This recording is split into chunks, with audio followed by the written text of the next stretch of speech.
Hello, my name is Rebecca Barwick and I'm about to go through the TM7 with you so that if we haven't been able to work out a time to meet up to go through this together, this is a video for you.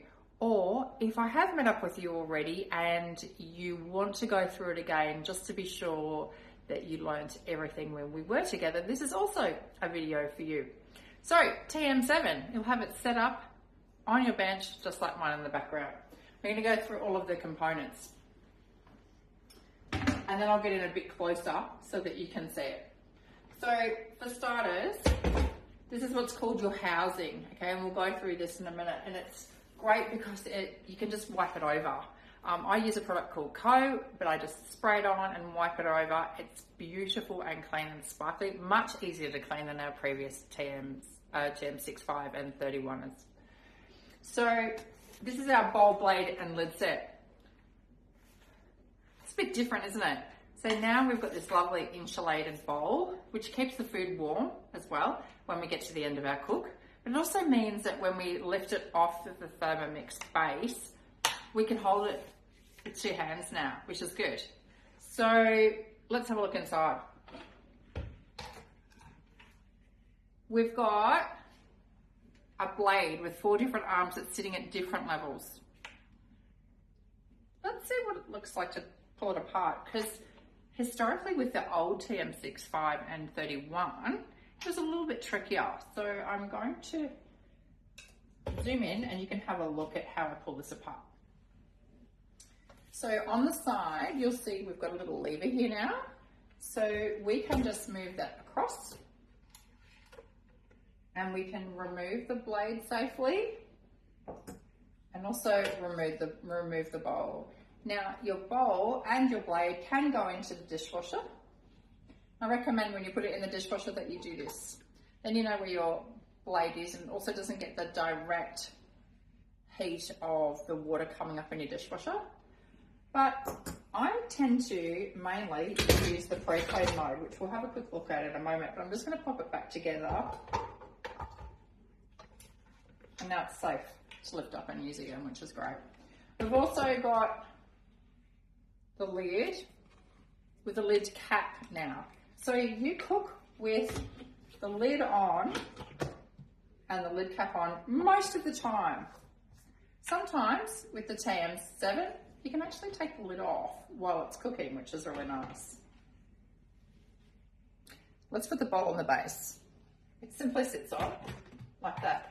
The handle has to be facing forward now, as does the lid handle, facing forward always. Let's talk about how to use the butterfly whisk. A hint for everybody in the family, our butterfly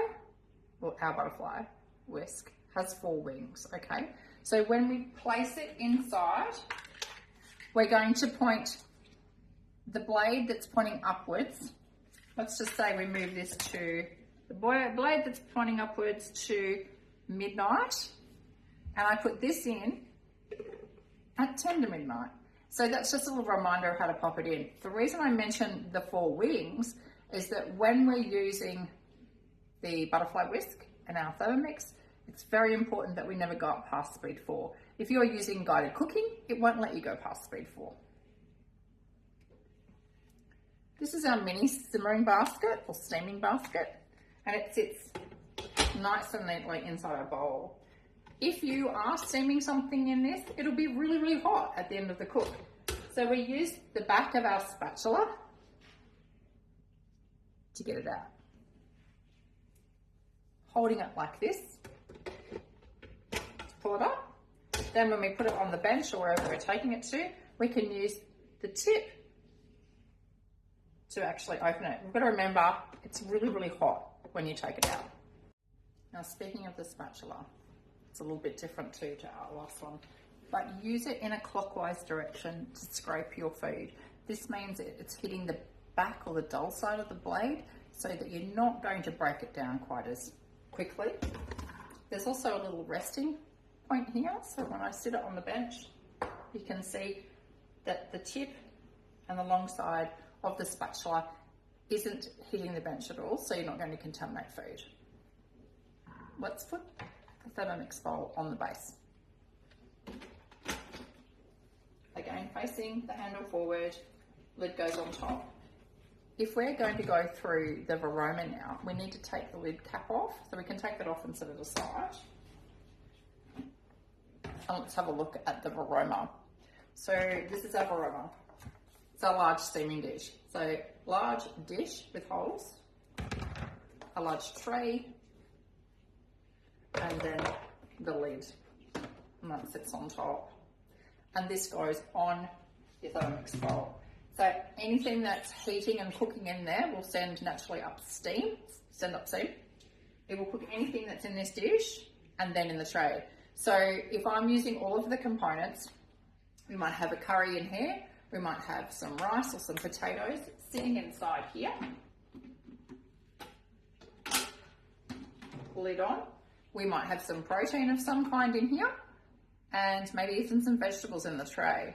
So that's where you get the volume, the larger volume of food. The Varoma in the TM7 is 45% bigger than our previous Varomas. So you can cook way more food in this TM7. Let's have a look at the new screen, which, if I forget to tell you later, you can use with wet hands, or if it's dirty, it's still responsive, which is really cool. When you first turn on your Thermomix, you'll have to enter some information, and it is step-by-step instructions, Wi-Fi, your cookie dough account, etc. But we can have a look at that again another time. When you turn your Thermomix on though, you've got an option to have a couple of different screens. This is mine, and I've set it up to say, have a nice day, you spicy woman, you. You can change that to say anything you want. So if you scroll down to the bottom, we're going to talk about those in a moment, we've got edit home screen. And this is where you go to choose the type of home screen you want. This is the one I've chosen. I like organizing myself. And when I choose this one, it allows me to move these all around and see them differently, but you can have an explore of that. If I scroll up, I can see bookmarks. Think of these like your favorites on a computer. So anything you find, save here. Anything I've recently cooked is in here and accessible again, because if I make it on a regular basis, I can come back and look to see what I've cooked regularly and cook it again. Down here a little bit further, they introduce things for you to have a look at that perhaps you haven't considered making before. Usually, the things that show up here are because you've made something similar before. You know, it depends on the algorithm, just like Facebook and other things. Here's some everyday recipes for you. And that's back down to the edit home screen. Back up here on the left, we're going to search. This is where you can do some research about what you want to cook. And the first thing that you should make, if you haven't already with me, is the vegetable stock paste. And here it is. So you can click on the three dots or the ellipsis and choose what you want to do with it. You can cook it today, or you can simply open it. Here it is on screen, and you can see an overview. So if you just simply scroll up, you can see the ingredients, the method, any tips, the nutrition panel, all sorts of things. Or you can jump straight to ingredients, straight to preparation, to tips or more, or simply press start. And I'll go through this in another video. Back at your home screen, we're looking at recipes. So again, I can access my recently cooked and bookmarks, my recipe lists, which is recipe lists that I've created. So my 30-minute dinners, for example, my best beginner recipes, so if you'd like that, let me know, my breads, etc., etc. So these are collections that you create.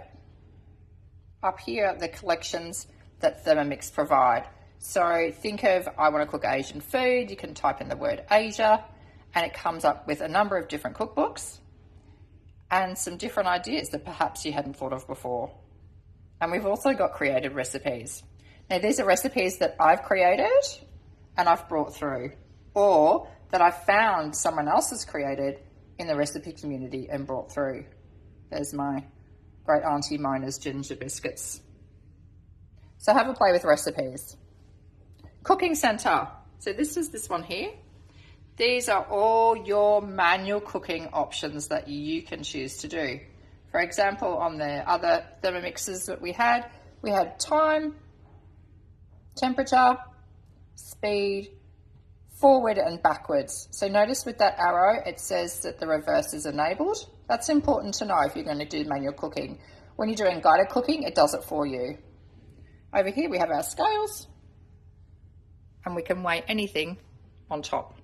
Anything above the Thermomix, because the scales live underneath, will be weighed.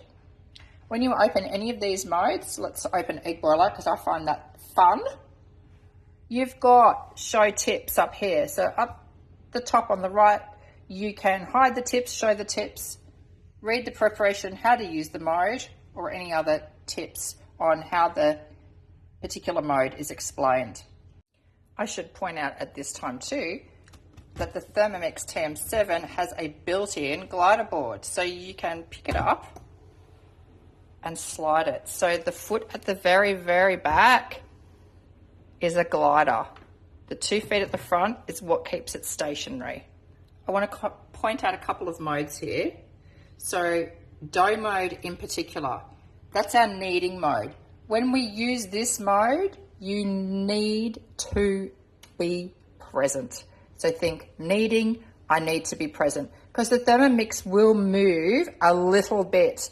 You need it pushed away from the front of the bench as well. Open cooking is one of our new functions, and you can cook, yep, with the lid off, which is great. Read the tips. Back at your home screen. Down here, I just wanted to point out that you can see your wheat from here. You've got your settings in here, which is from the very beginning.